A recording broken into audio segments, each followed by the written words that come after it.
La misericordia es una gracia, un regalo de lo alto. No tiene límites, no es forzada, sino que cae, y donde cae, sana y bendice, tanto al que da como al que recibe. La misericordia es un atributo de Dios mismo, y cuando se encuentra entre los hombres, la tierra luce más como si fuera el cielo.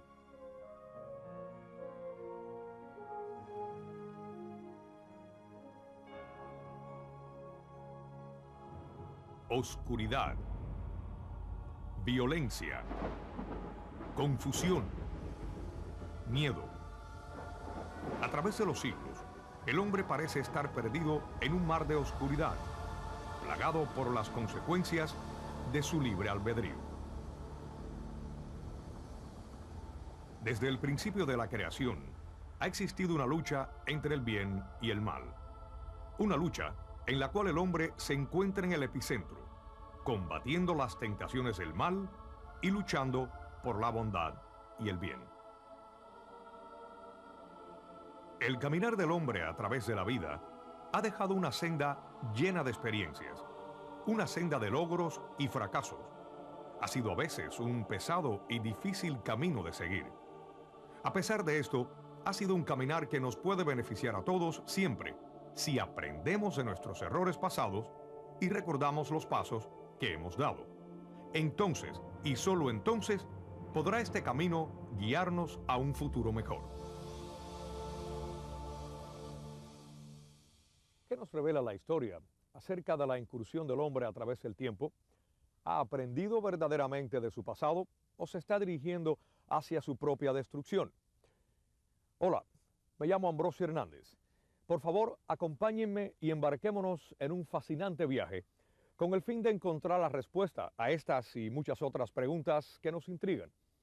En este viaje aprenderemos de un profeta de esta era y de las increíbles promesas hechas a la humanidad a través de este mensajero. Escucharán testimonios asombrosos, presenciarán escenas extraordinarias y por último serán retados a decidir por ustedes mismos qué tan importantes son estas revelaciones divinas para ustedes y para el mundo entero. ¿Son acaso los eventos que estamos presenciando en el mundo los mismos que han sido anunciados a través de los tiempos? ¿Está acaso la humanidad dirigiéndose hacia su propia destrucción? Hay un antiguo refrán que dice que si el hombre no recuerda su pasado, entonces lo más seguro es que lo repita. Y si esto es verdad, entonces esto es lo que está sucediendo. Examinemos los sucesos de nuestro siglo y veamos lo que las señales de nuestros tiempos pueden estar revelándonos. Con la llegada del siglo XX, el mundo experimentó cambios sin precedente en su historia. Trajo grandes avances tecnológicos y presenció eventos antes jamás imaginados.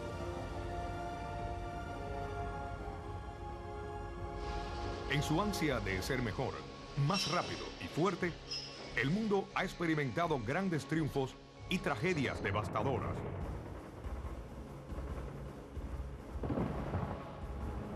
Sobrevivió las penas de la Primera Guerra Mundial y de la Revolución Bolchevique.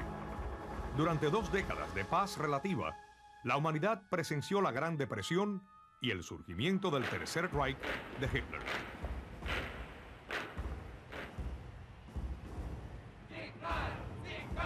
La Segunda Guerra Mundial comenzó con la invasión de Polonia por la Alemania nazi y la Rusia comunista. Vimos los horrores de la guerra y las atrocidades del Holocausto.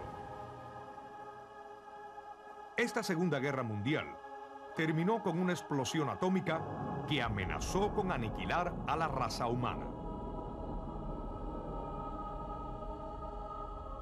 Siguieron una serie de guerras en cada rincón del mundo, causando destrucción, derramamiento de sangre y muerte.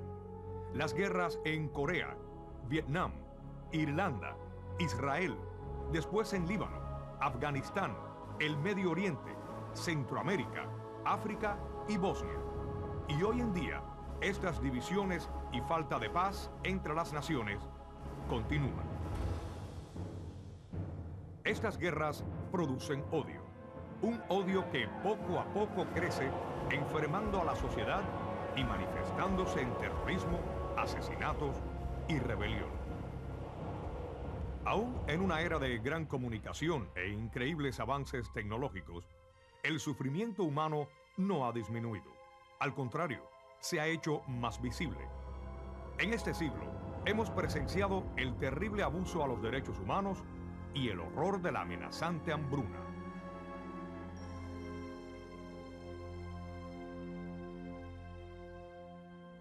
Hoy en día, la naturaleza misma está amenazada. Nuestro planeta se ahoga por la contaminación del aire y del agua y está siendo envenenado por los desechos tóxicos y la basura.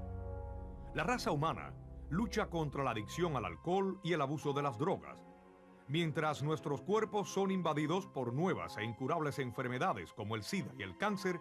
La inmoralidad, abuso sexual, aborto y el crimen invaden la pureza de nuestra sociedad. Estos sucesos diarios traen como consecuencia ansiedad, temor y una aterradora falta de paz en nuestros corazones. Aun cuando los tiempos en que vivimos son alarmantes y el camino que parece recorrer el mundo es peligroso, este es, sin embargo, el camino del reencuentro de la humanidad. Y a medida que nos acercamos al final del siglo XX, con todos nuestros avances científicos y también capacidades tecnológicas, ¿por qué es que no somos capaces de encontrar soluciones a los problemas que ponen en peligro nuestra propia existencia?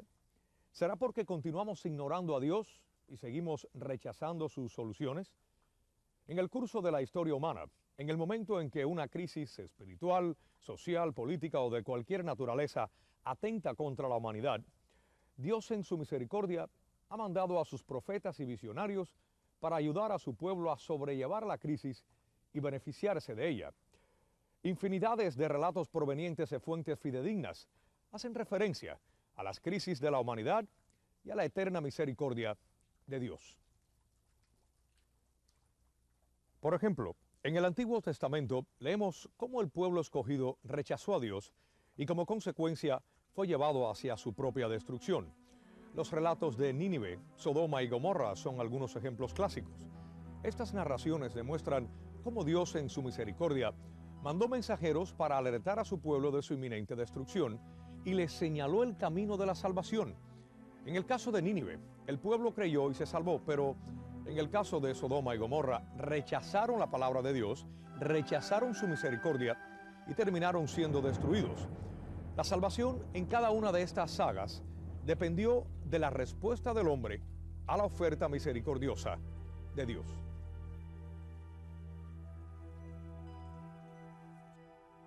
La narración bíblica de Noé se asemeja a nuestros tiempos, en donde la inmoralidad y la decadencia social prevalecen. La Biblia nos dice que Dios vio gran maldad en su creación. Lleno de pesar, decidió destruir todas las cosas vivientes del mundo porque el hombre era malvado y vivía en el pecado. Aún en medio de esta corrupción, un hombre vivía en amistad con Dios. Era un hombre recto y virtuoso, que se llamaba Noé. La Biblia nos dice que de toda su creación, Dios solo encontró a Noé y a su familia que eran buenos y rectos. Por lo tanto, Dios le dijo: He decidido acabar con todos los mortales porque la tierra está llena de violencia por culpa de ellos. Por eso los voy a hacer desaparecer de la tierra. Por mi parte, voy a mandar el diluvio para acabar con todo ser que respira y vive bajo el cielo. Todo cuanto existe en la tierra morirá, pero contigo voy a firmar mi pacto. El Señor le dijo a Noé que construyera un arca gigante y trajera consigo a su familia y una pareja de cada criatura que poblaba la tierra. Con fe en el mandato de Dios, Noé y su familia empezaron la tarea, la cual les habría de llevar muchos años. Noé y su familia trabajaron por terminar el arca. Sus vecinos se reían y burlaban. Lo ridiculizaban a él y a tan grande arca, incapaces de comprender la enormidad de la advertencia y la urgencia de los ruegos de Noé para que se arrepintieran. A pesar de las constantes burlas, la construcción del arca continuó. Noé recordó el juramento de Dios. El Señor mandaría lluvias del cielo y borraría de la faz de la tierra todas las criaturas vivientes creadas por él.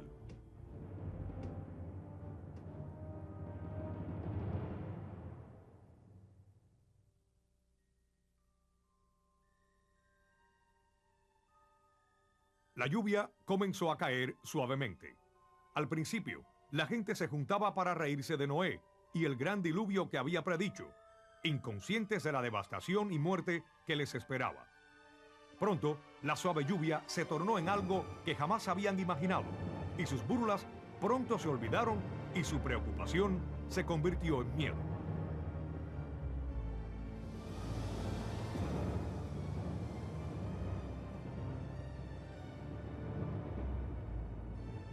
En esa oscura noche de hace 5000 años, la tierra se abrió y las aguas subterráneas brotaron con fuerza. La lluvia cayó del cielo en torrentes, con violenta fuerza castigadora. La incansable lluvia continuó en la tierra por 40 días. A medida que las aguas aumentaron, levantaron el arca hasta que quedó por encima de la tierra. Las aguas subieron y subieron hasta que las más altas montañas de la tierra quedaron sumergidas y las crestas de las aguas muy por encima de ellas.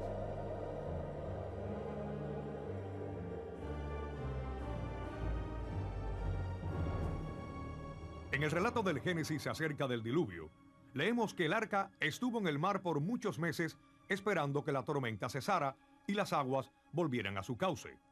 Por fin llegó a detenerse, como muchos creen hasta la fecha, en el monte Ararat, en Turquía.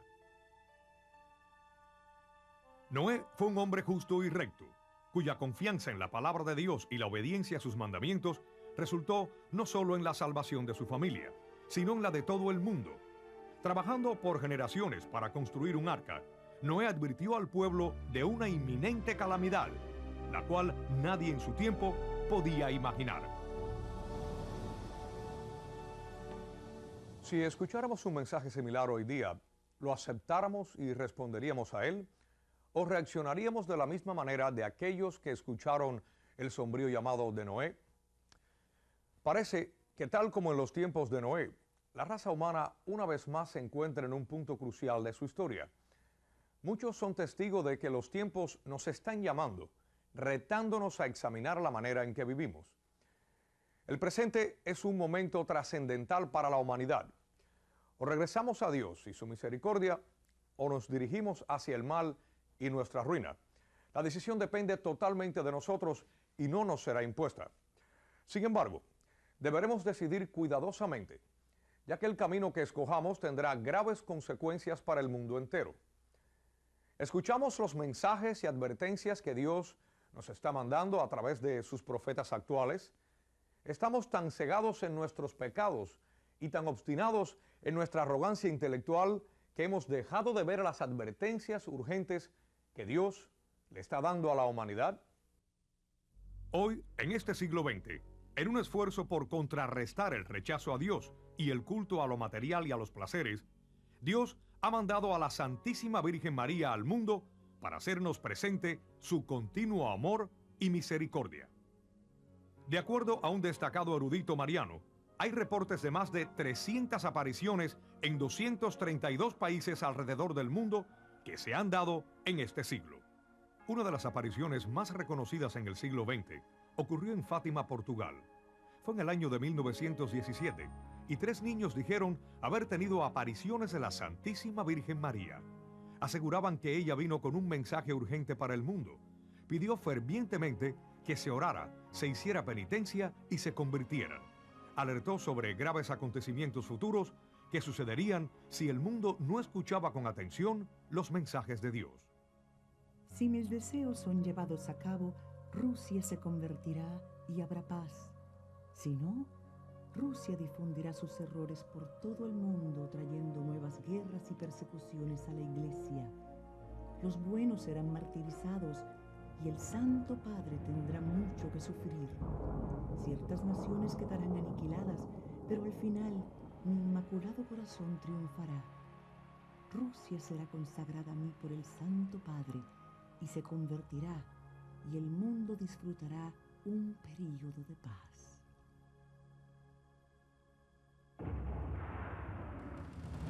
Esta profecía ciertamente sería comprobada. La consagración a Rusia al Inmaculado Corazón de Nuestra Señora nunca se llevó a cabo oficialmente, y durante los siguientes 70 años, el comunismo con su veneno insidioso siguió difundiéndose por el mundo, envenenando naciones y causando sufrimiento y persecuciones. No fue sino hasta marzo 25 de 1984 que el Santo Padre Juan Pablo II llevó a cabo el deseo de Nuestra Señora tal y como ella lo pidió. En un lapso de menos de 5 años y con gran sorpresa para el mundo entero, la cortina de hierro se vino abajo y una vez más, los profetas tuvieron la razón. Aunque las apariciones de Nuestra Señora evocan un llamado urgente de Dios, ella no es la única mensajera de nuestro Señor. Casi 2 décadas después de las apariciones en Fátima, cuando Adolfo Hitler comenzaba a escalar el poder, Jesús mismo vino a una joven campesina en Polonia con un mensaje poderoso de misericordia para el mundo. Su misión, proclamar al mundo entero la inconmensurable misericordia de Dios y preparar al mundo para su segunda venida. En el Antiguo Testamento mandé a mis profetas lanzando relámpagos y denunciando a mi pueblo. Hoy yo les estoy mandando mi misericordia a los hombres de todo el mundo. No deseo castigar a esta doliente humanidad, deseo sanarla, atrayéndola a mi corazón misericordioso. Yo hago el castigo cuando me fuerzan a hacerlo, pero mi mano se resiste a tomar la espada de la justicia. Antes del día del juicio, yo estoy enviando mi día de misericordia.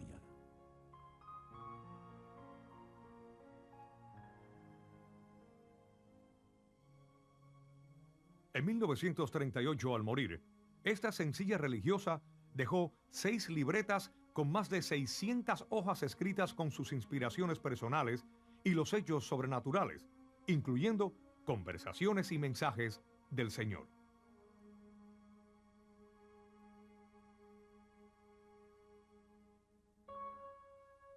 Elena Kowalska nació en el corazón de Polonia, en una región agrícola muy pobre, el 25 de agosto de 1905, y fue la tercera de 10 hijos. Aun cuando venía de una familia numerosa con poco dinero, Elena tuvo una instrucción espiritual muy sólida. Siendo una niña pequeña, tuvo experiencias espirituales únicas.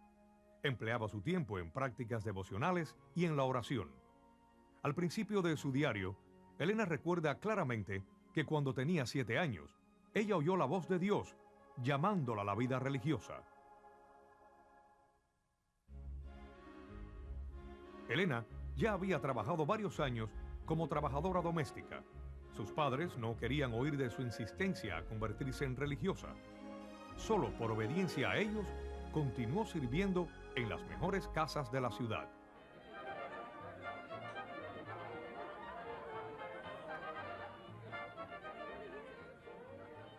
Elena hizo lo imposible por llevar una vida seglar e ignorar la llamada a la vida religiosa que sentía en su interior. Un día, cuando contaba con 19 años, mientras asistía a un baile, tuvo una visión de Jesús siendo despojado de sus ropas y azotado. ¿Hasta cuándo he de soportarte? ¿Y cuánto más? ¿Seguirás dejándome a un lado?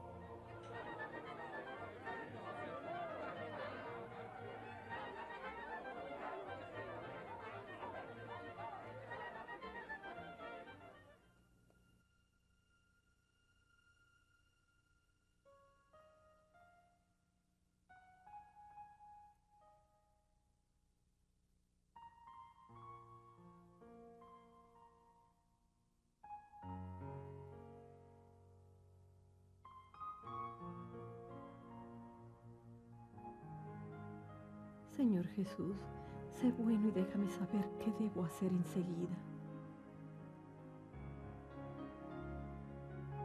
Ve a Varsovia de inmediato. Ahí entrarás a un convento. Respondiendo al llamado de Dios, Elena viajó a Varsovia y finalmente fue encaminada al convento de las Hermanas de Nuestra Señora de la Misericordia, una comunidad que se dedicaba a ayudar a mujeres jóvenes con problemas. Fue aceptada en la congregación el 1 de agosto de 1925. En el noviciado cerca de Cracovia, Elena comenzó su entrenamiento en la vida religiosa.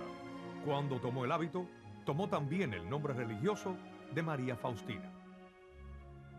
En el preciso momento en que fue investida con el hábito religioso, Dios le reveló claramente cuál sería su compromiso.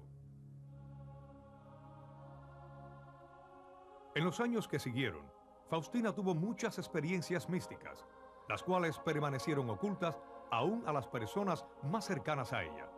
En obediencia al Señor y a su director espiritual, llevaba notas de estas y de sus conversaciones en un cuaderno que se titulaba Divina Misericordia en mi alma. Sus escritos revelan que ella escribió con seguridad y para siempre, sin correcciones ni borrones. Debido a que ella no tuvo una educación formal, pues solo asistió a la escuela 2 inviernos cuando era niña, Faustina se dedicaba a las labores y trabajos comunes, como jardinera, cocinera y portera. Aun cuando Faustina vivía una vida de gran sencillez y humildad, logró cosas extraordinarias de la manera más ordinaria.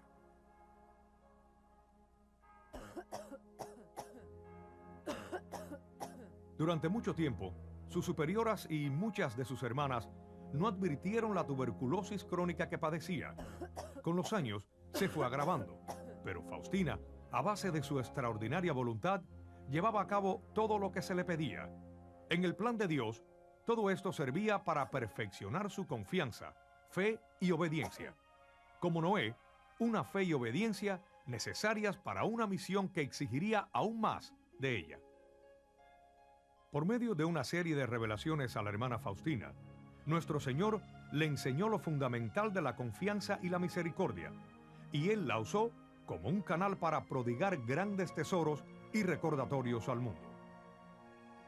Por la tarde, cuando me encontraba en mi celda, vi al Señor Jesús vestido con una túnica blanca, una mano levantada en actitud de bendecir, y de entre la túnica, ligeramente abierta al lado del pecho, emanaban 2 rayos largos, uno rojo y otro pálido. Pasado un rato, Jesús me dijo: pinta una imagen de acuerdo a lo que ves, con la leyenda al pie que diga: Jesús, confío en ti.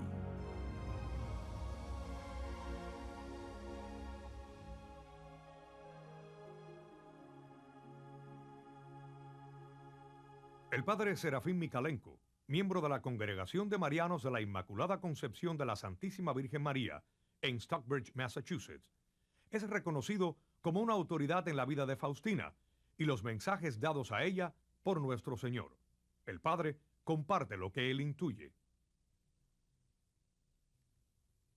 Sor Faustina jamás ocupó ningún puesto importante en el convento y se le encargaban trabajos propios de una sirvienta. Aún así, Cristo la escogió para ser la secretaria de sus mensajes y del apostolado de su misericordia. Su misión era hacer a la humanidad consciente del hecho de que Dios es misericordioso. Él es el amor en sí mismo que se derrama por nosotros, y su deseo es que nadie escape de ese amor misericordioso. Por medio de muchas experiencias místicas y de revelaciones, el Señor le ordenó que pintara una imagen de Él.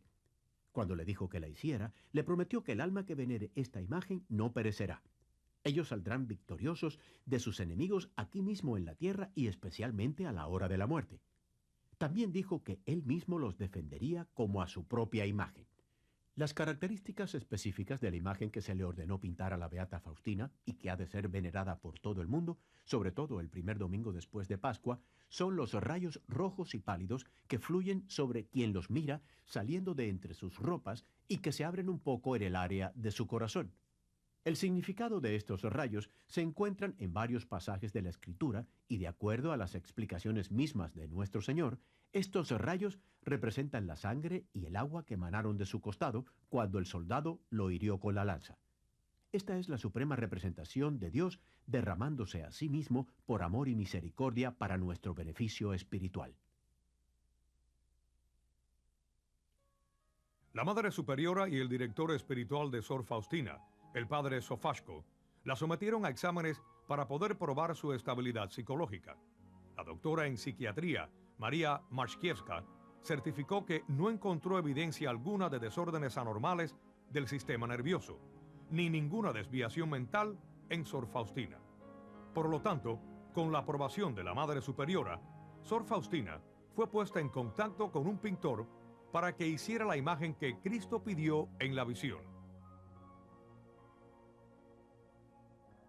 Cuando ella vio por primera vez la imagen que estaba siendo pintada bajo su dirección, lloró decepcionada y se quejó con Jesús.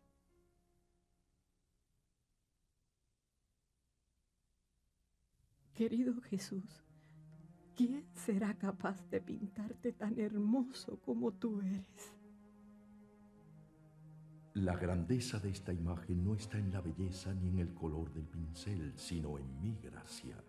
Por medio de esta imagen yo daré todo tipo de gracias a todas las almas. Deberá ser un recordatorio de lo que pide mi misericordia.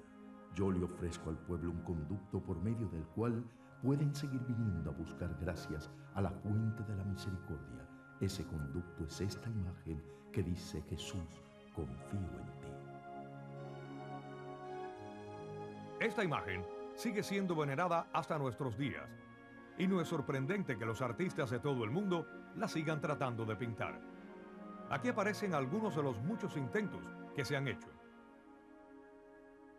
La que ha sido distribuida más profusamente que las otras es la que fue pintada por el artista polaco Ila. Es la que se encuentra en el convento donde Sor Faustina vivió en la Ginichi y donde se conservan sus restos.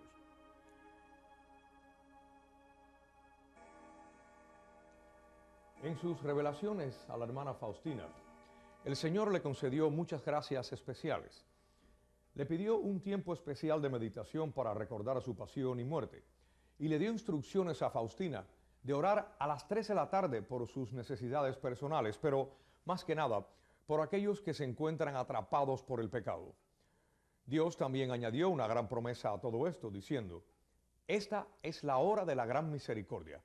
En esta hora no le negaré nada al alma que me pida algo en virtud de mi pasión. Y nuestro Señor también le dio una oración especial, la corona de la divina misericordia, en la cual le prometió: oh, qué grandes gracias yo daré a las almas que recen esta corona.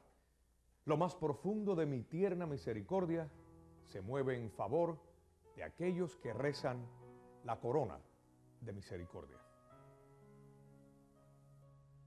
Padre eterno, te ofrezco el cuerpo, la sangre, el alma y la divinidad de tu amadísimo Hijo, nuestro Señor Jesucristo, en reparación por nuestros pecados y los del mundo entero. Por su dolorosa pasión, ten misericordia de nosotros y del mundo entero. Por su dolorosa pasión, ten misericordia de nosotros y del mundo entero. De acuerdo a las revelaciones otorgadas a la Beata Faustina, la acción redentora de nuestro Señor presente en la Eucaristía va mucho más allá y se aplica a las necesidades del mundo cuando recitamos la corona de la Divina Misericordia. Jesús pedía a Faustina que rezara esta oración incesantemente, pero Él desea que esta oración sea rezada especialmente durante los 9 días que preceden el primer domingo de Pascua, día que Él quiere que se conozca como la fiesta de la Divina Misericordia. Nuestro Señor prometió: por medio de esta novena, otorgaré toda la gracia posible a las almas. Es muy fácil para nosotros, cuando escuchamos esta promesa, pensar en la corona como una fórmula mágica para alcanzar de Dios cualquier cosa que queramos. Pero esto sería un gran error. La corona no es una fórmula mágica. Su poder emana de que Jesús nos permite ofrecernos con Él, en su acto supremo y único de la cruz, para nuestras necesidades aquí, ahora. Él hizo lo que el Padre deseaba. Él salvó a todos los seres humanos al ofrecerse. De hecho, nosotros en esta oración incluimos a todos. Ten misericordia de nosotros y del mundo entero. Al hacer esto, imitamos el amor de Dios por todos y se resume en lo que es bueno para todos.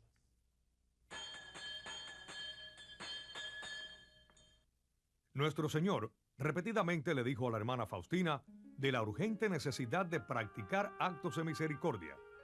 Ella los practicaba constantemente a diario, y pronto se corrió la voz entre los pobres de que si querían ser tratados con dignidad y bondad, había que ir a la hermana Faustina.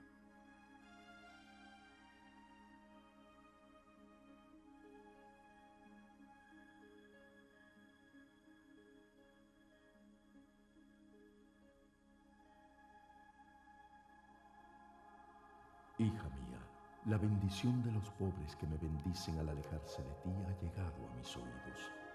Tu compasión dentro de los límites de la obediencia me ha agradado. Y esta es la razón por la que bajé de mi trono para probar los frutos de tu misericordia.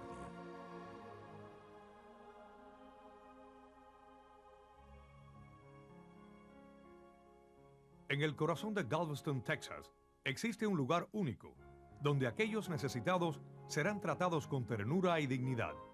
El lugar se llama Our Daily Bread, el pan nuestro de cada día. Fundado en 1986, ha ayudado a más de 30,000 personas. Lo que hace a esta organización tan excepcional es que no es solo un techo o comedor, sino que provee alimentos, ropa y asilo a los desheredados, así como programas de asistencia y educación que abarcan multitud de problemas. También ofrece dirección a los que buscan crecimiento espiritual, pero debido a que Our Daily Bread ofrece oración y espiritualidad, no pueden recibir ayuda federal. Por lo tanto, ellos solo confían en la providencia para sufragar sus necesidades. Hasta hoy, esta manera de operar ha resultado satisfactoria. Our Daily Bread no solo recibe donativos, sino ayuda de toda la comunidad de Galveston, y todo esto es posible en parte por la visión de este hombre. Ted Henley, padre de 5, diseñador arquitectónico con una carrera floreciente y un futuro promisorio.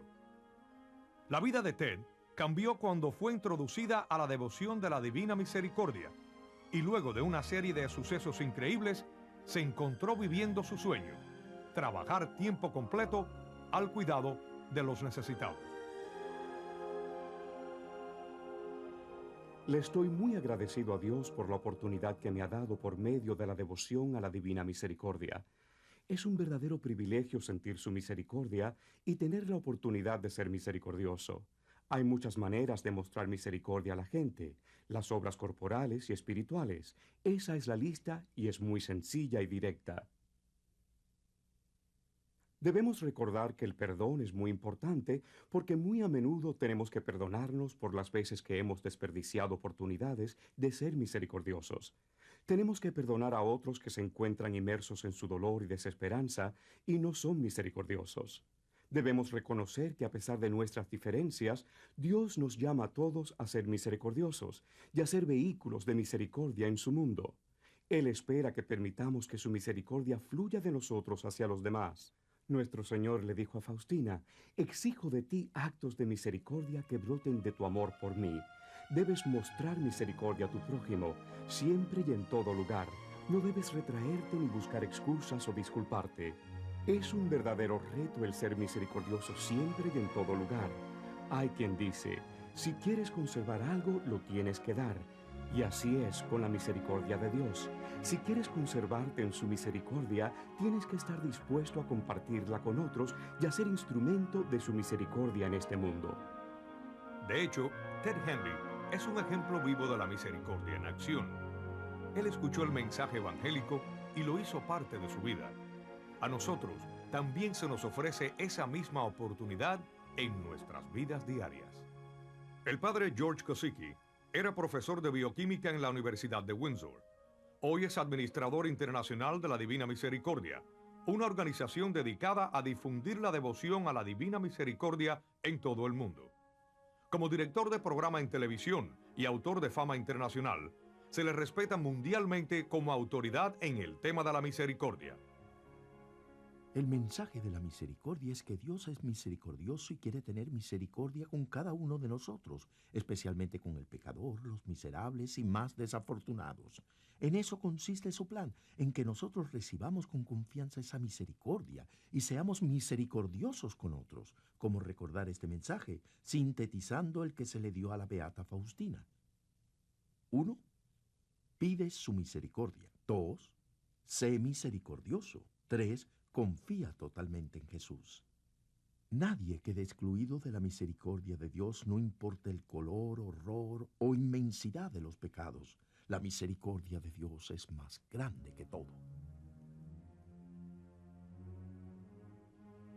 En el año de 1938, Sor Faustina se encontraba muy enferma. La tuberculosis la había invadido. Hija mía, Anima a las almas a rezar la corona que te di, por medio de la cual me complazco en otorgar todo lo que se me pide. Cuando los pecadores empedernidos la digan, yo llenaré sus almas de paz. Ayúdame a salvar almas. Irás a un pecador moribundo y continuarás rezando la corona. De esta manera obtendrás para él la confianza en mi misericordia, puesto que se encuentra desesperado.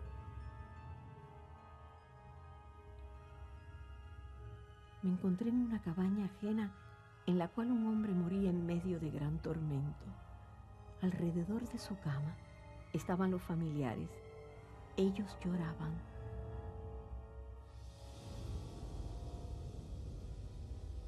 De repente, aparecieron una multitud de demonios. Empecé a orar y los espíritus de las tinieblas huyeron, haciéndome muecas y amenazándome. Entonces el alma del hombre se calmó y se llenó de confianza. Él descansó en el Señor. A la hora de la muerte yo defiendo a cualquiera que rece esta corona y a cualquiera que se encuentre agonizante y por quien esta corona está siendo ofrecida. La hora de su muerte será una muerte feliz. En ese mismo momento me encontré otra vez en mi habitación. ¿Cómo sucede esto? Yo no sé.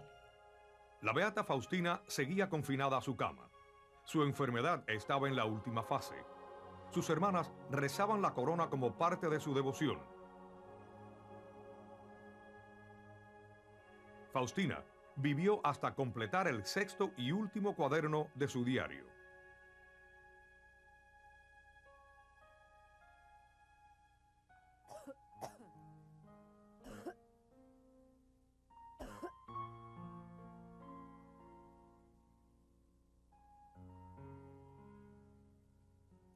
Estoy segura que mi misión no terminará con mi muerte, sino que empezará. Oh, almas que dudan, correré el velo del cielo para convencerlas de la bondad de Dios y para que no hieran con su desconfianza el dulcísimo corazón de Jesús. Dios es amor y misericordia. El 5 de octubre de 1938, Sor Faustina murió de tuberculosis a la edad de 33 años.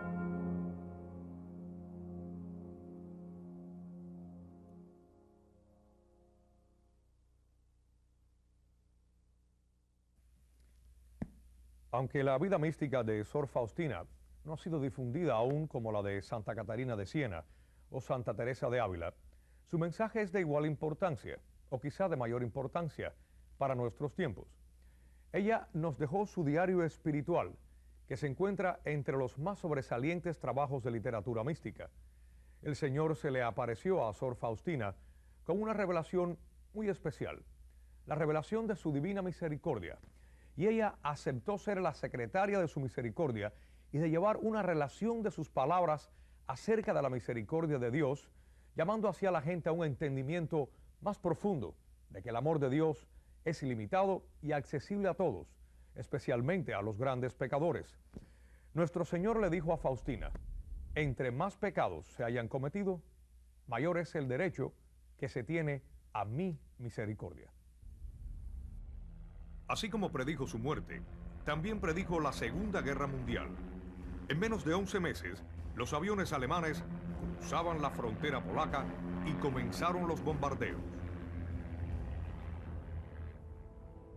El nombre de Faustina permaneció virtualmente desconocido hasta después de que se declaró la guerra. Pero pronto, la vida de la humilde monja y la devoción a la Divina Misericordia se propagaron rápidamente. Fue motivo de gran inspiración y fortaleza para miles durante la guerra, especialmente en los campos de concentración. Así como ella correctamente predijo la Segunda Guerra Mundial y la continuación de su misión, Faustina también predijo que llegaría el día en que pareciera que su misión estuviera destinada al fracaso. El 28 de noviembre de 1959, A pesar de la aceptación internacional a esta devoción, la misma fue prohibida. La Santa Sede prohibió que se propagara la devoción a la Divina Misericordia en la forma de los escritos de Sor Faustina. Y para muchos pareció como si la misión de Faustina hubiera llegado a su fin. El cardenal Andrew Maria Descour, antiguo director de comunicación social del Vaticano, estaba presente en Roma cuando la prohibición se llevó a cabo. Él relata que la razón esencial que inició la prohibición fue debido a una interpretación errónea, confusión en la traducción del diario, los cuales la Santa Sede no fue capaz de verificar debido a la existencia de diferencias políticas y a la poca credibilidad del autor. Mientras tanto, el obispo de Cracovia, el cardenal Karol Wojtyła, se sentía continuamente presionado por los laicos, rogándole que iniciara el proceso de beatificación de Sor Faustina. No se animaba a hacerlo por la prohibición existente. Al llegar a la tercera sesión del Concilio Vaticano, aún se sentía indeciso sobre qué hacer. Así que, siendo yo su amigo, le sugerí que hablara con el cardenal Ottaviani, quien era el prefecto de la Sagrada Congregación del Santo Oficio, para que le preguntara si podía iniciar el proceso. Así lo hizo, y cuando le preguntó al cardenal, el cardenal, tomándolo de la mano, le dijo: «Querido padre, usted es muy joven, yo soy un hombre viejo y ciego con la mirada hacia los testimonios. Así que si usted todavía no ha empezado, hágalo antes de que se mueran todos los testigos». En 1978, después de 10 años de intensas investigaciones por parte del arzobispo de Cracovia, cardenal Karol Wojtyła, las profecías de Faustina fueron aprobadas como verdaderas. Su esfuerzo triunfó al levantarse la prohibición y pronto el mensaje de la Divina Misericordia comenzó a difundirse con mayor vigor que antes. 6 meses más tarde, el cardenal se convertiría en el Papa Juan Pablo II.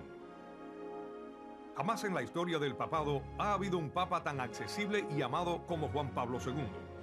Su vida y dedicación le han ganado un lugar muy especial en el corazón del mundo. La historia se está haciendo mientras que él ha surgido como el hombre más visto de todos los tiempos y en la vida de la Iglesia, el papa que más ha viajado.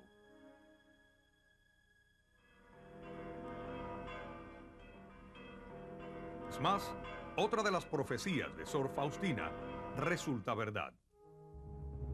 De pronto, la presencia de Dios me envolvió y me vi a mí misma en Roma. La capilla estaba adornada como para fiesta y en ese día se le permitía la entrada a cualquiera. El Santo Padre y la jerarquía celebraban esta fiesta. Todos participaban en la celebración con gran regocijo.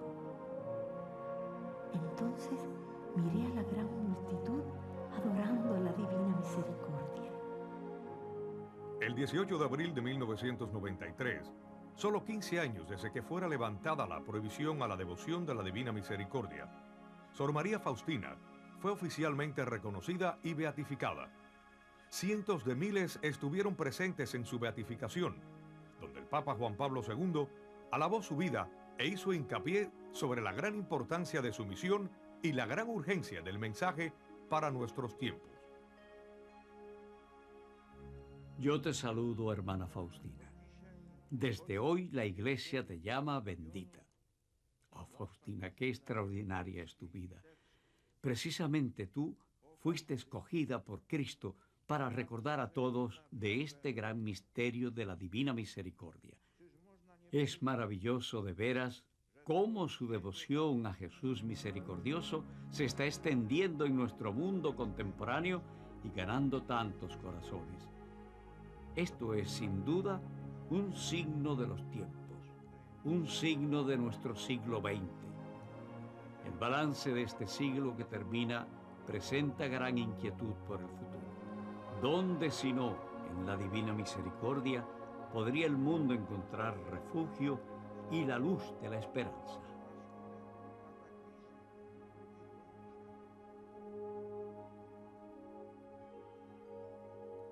La vida del cardenal Karol Wojtyla y su función como papa reflejan brillantemente su llamado y su devoción a la Divina Misericordia.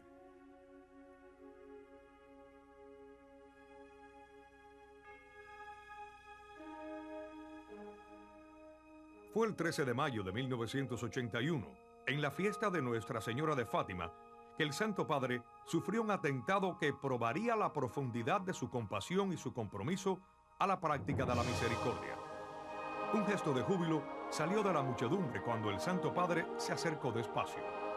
Su automóvil abierto casi completaba la segunda vuelta alrededor de la plaza.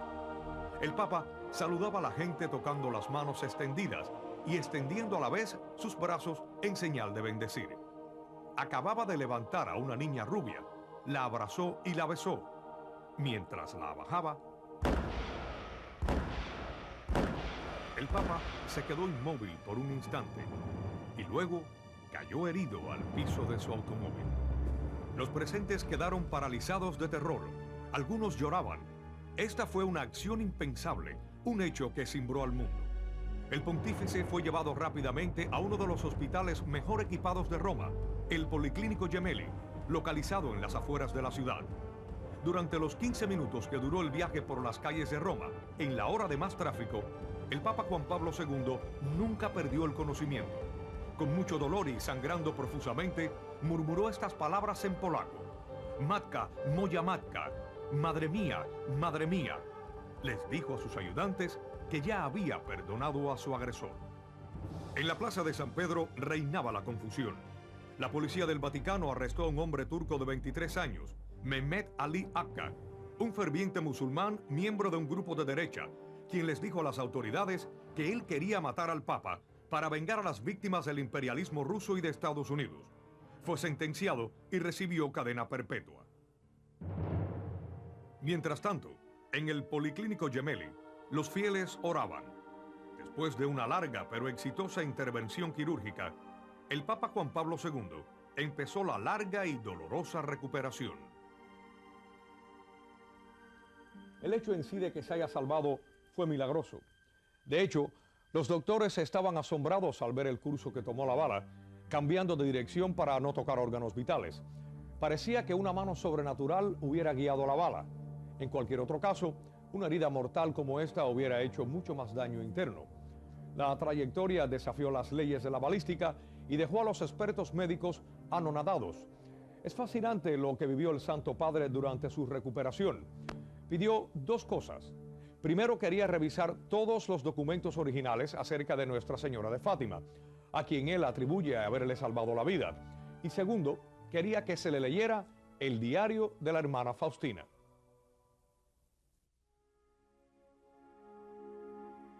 Poco después de que fuera dado de alta del hospital, el Papa Juan Pablo II viajó a la prisión que albergaba a su presunto asesino. Allí, en el aislamiento de la celda, él le transmitió perdón y misericordia a la persona que lo había atacado tan brutalmente, al hombre cuyo odio le causó al Santo Padre meses de dolor intenso y de sufrimiento. Aunque lo que hablaron no se publicó y la conversación entre esos dos hombres es un secreto, este acto de perdón sin palabras lanzó un eco a todos los rincones del mundo, que tan necesitado está de misericordia.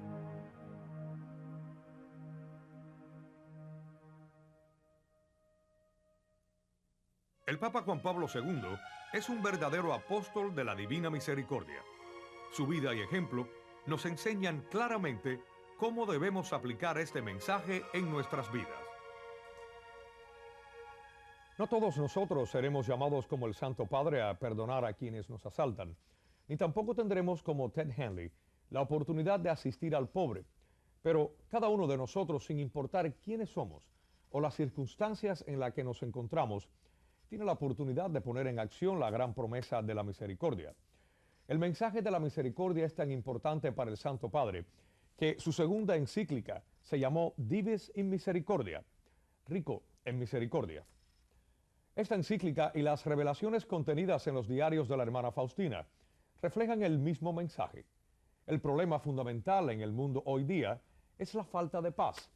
Falta de paz no quiere decir guerra, sino la falta de tranquilidad física, psíquica, espiritual y emocional que proviene del pecado. La única solución a este problema es volverse con confianza a la misericordia divina. De hecho, Jesús dijo a la hermana Faustina: el mundo no tendrá paz hasta que confíe en mi misericordia. Muchas veces nuestro Señor le dijo a la bendita Faustina que el mensaje de la divina misericordia es para preparar su gloriosa venida. Su venida es una verdad de nuestra fe. Lo profesamos en el credo, así lo pedimos en el Padre Nuestro. Él le dijo a Faustina que su misericordia es la última esperanza de nuestra salvación. Él nos hace un llamado para que respondamos ahora. No importan nuestros pecados. Él nos llama para que volvamos a Él en la confianza de que aún es tiempo para obtener misericordia. Aparte de las múltiples apariciones de Jesús, la hermana Faustina se vio favorecida también con las visitas de la Santísima Virgen. El 25 de marzo de 1936, en la fiesta de la Anunciación, Nuestra Señora apareció como una madre tierna, haciendo hincapié en la misión de Faustina y señalando la gran seriedad del mensaje de su hijo, donde nos advierte de los días tan importantes que han de venir.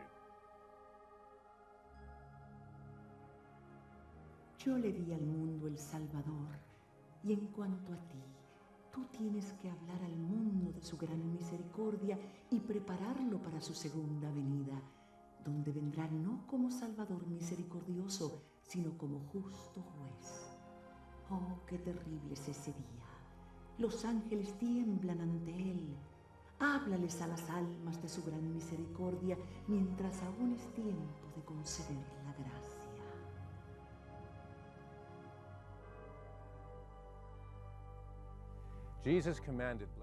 Jesús le ordenó a Faustina que hablara a todo el mundo de su misericordia. Él dijo que es un signo de que se acercan los últimos días del mundo y después vendrá el día de la justicia. Él le anunció lo que había de suceder diciendo: antes de que yo venga como justo juez, abro primero las puertas de mi gran misericordia. El que rehúse pasar por la puerta de mi misericordia tendrá que pasar por la puerta de mi justicia. Yo estoy prolongando el tiempo de mi misericordia por el bien de los pecadores, pero ay de ellos si no reconocen el tiempo de mi visitación.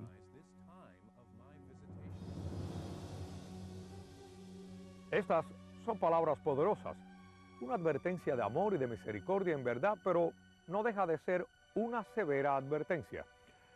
Los últimos días del mundo, tal y como se mencionan aquí, pueden no significar que toda vida en el mundo será aniquilada y la tierra destruida. Pero hay indicaciones bien definidas de varias predicciones de que quizá habrá cambios tremendos que se den en nuestro actual modo de vida. Dios indica que la segunda venida de Cristo está pronta a suceder, pero sabemos por las Escrituras y también por otros medios que habrá ciertas señales de advertencia que lo precederán y nos lo dejarán saber para así estar bien preparados. ¿Qué indican esos medios sobre cuáles serán las señales? Es muy posible que ya se estén dando, pero que nosotros no seamos capaces de reconocerlas como tales. Hemos oído decir a muchos supuestos místicos y videntes que vivimos tiempos especiales y que hay algunos acontecimientos a punto de suceder. No puedo hacerme responsable de su autenticidad, pero como periodista solo tengo que mirar a mi alrededor para ver los signos de los tiempos, como se nos pide discernir en Mateo. Los signos están en todas partes, especialmente en el incremento de la maldad en nuestra sociedad, sea esta en forma de abusos en los ritos satánicos, satanismo, paganismo, infiltración de la nueva era, aún dentro de la iglesia, o ya sea en la comunidad sin restricciones, en la forma de homosexualidad radical. Y, por supuesto, el mayor mal que enfrentamos hoy es el aborto. Nuestras instituciones gubernamentales, nuestro sistema jurídico permiten que se perpetúe este mal dentro de la sociedad con un incremento del crimen, como esta ola de crímenes y violencia que vemos desde Los Ángeles hasta Nueva York y en varias partes del mundo, incluyendo Rusia. Yo pienso que son indicadores de un tiempo especial, de una lucha especial. Dios en su misericordia nos está advirtiendo y no solo nos deja ver qué sucede cuando nos abandona a nuestras fuerzas, sino también por medio de sucesos naturales. El huracán Andrés en Florida, con un costo en pérdidas de millones de dólares, seguido por tormentas de gran fuerza en Hawái, Francia e Inglaterra. Las inundaciones nunca vistas a lo largo del río Mississippi. Un meteorólogo dijo en un periódico de tiraje nacional que las inundaciones eran de proporciones bíblicas. Yo creo que es necesario observar estos signos de los tiempos no solo en el clima y sus cambios radicales, no solo en los temblores y en los sismos que se dan en todo el mundo, sino también las epidemias como el SIDA. Esta es una clara indicación de Dios que nos dice que volvamos al camino, porque si no, seguramente veremos un incremento gradual en frecuencia e intensidad hasta que, como dice Sor Faustina, sucederá un desastre mundial que nos indique que Cristo regresa y que ese Cristo quiere que volvamos al orden. ¿Esto que estamos viendo es solo una mala jugada de la naturaleza? ¿O lo que hemos visto hasta hoy es tan solo una muestra de lo que vendrá? ¿Será posible que Dios en su infinita misericordia esté aumentando la intensidad y la severidad de sus avisos para atraer más almas antes de que sea demasiado tarde, antes del día de su justicia? Algunos tienen dudas, pero exactamente qué es lo que sucederá, cuándo y cómo, nadie lo puede decir. Lo que sí sabemos es que esos avisos repetidos nos dicen que algo tremendo le espera a la humanidad. Cuando Dios mandó el diluvio en tiempos de Noé, no solo estaba castigando al mundo, sino ofreciéndole una oportunidad de relacionarse más profundamente con él. Noé y su familia respondieron a ese llamado y el mundo se renovó. Hoy Cristo no nos amenaza con un desastre, sino que nos llama desde la cruz y desde su costado fluye una nueva inundación, una inundación de misericordia y perdón. Como Noé y como Faustina, nosotros también estamos siendo invitados a una relación muy profunda con Dios, una relación en la que estamos llamados a recibir su misericordia y también a compartirla con otros. Ahora es el tiempo de la misericordia. No importa qué males hagamos o qué promesas hayamos roto, Dios nos asegura su promesa, su divina misericordia que es infinita y eterna. Y esa es más que una promesa, es un llamado a la conversión y al arrepentimiento y un llamado a la santidad que puede ser nuestra si retornamos a Dios, si aceptamos su misericordia mientras estamos todavía a tiempo. Dios no nos va a forzar para que aceptemos su misericordia. Él la ofrece libremente y el resto nos corresponde a nosotros. Al final, la elección es nuestra, la aceptamos o la rechazamos. Y si la rechazamos, seremos los únicos culpables de las consecuencias que afrontemos. Y si aceptamos, entonces no tendremos nada que temer. Tendremos la seguridad de su perdón, de su amor y de su misericordia. Y todo lo que tenemos que hacer es volvernos a Él con confianza y pedírselo. Una sola cosa es necesaria, que el pecador abra la puerta de su corazón, aunque sea solo un poquito para permitir la entrada de un rayo de la gracia misericordiosa de Dios, y luego Dios hará lo demás. Que los más grandes pecadores pongan su confianza en mi misericordia. Ellos tienen derecho antes que los otros a confiar en el abismo de mi misericordia. Las almas que suplican mi misericordia son mi deleite. A esas almas yo les doy más gracias de las que piden. No puedo castigar al más grande pecador si suplicando pide mi compasión, sino al contrario, yo lo justifico en mi inmensurable e inescrutable misericordia. Por eso es que nadie tema acercarse a mí, aunque sus pecados sean los más graves.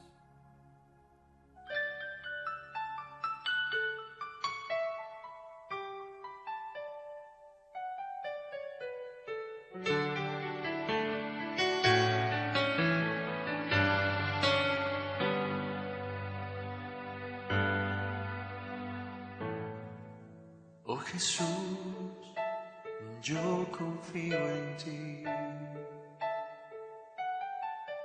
Oh Jesús, yo confío en ti. En tus manos están mis problemas, mi dolor.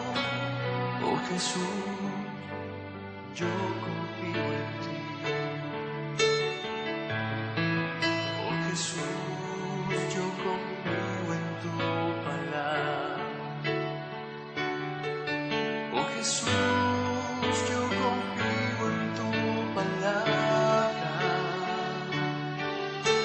tus manos está toda mi enfermedad. Oh Jesús, yo confío en tu palabra. Oh Jesús, yo confío en tu amor. Oh Jesús, yo confío en tu amor. En tus manos están mis problemas, mi dolor. Oh Jesús, yo confío en tu amor. Oh Jesús, yo confío en tu palabra. Oh Jesús.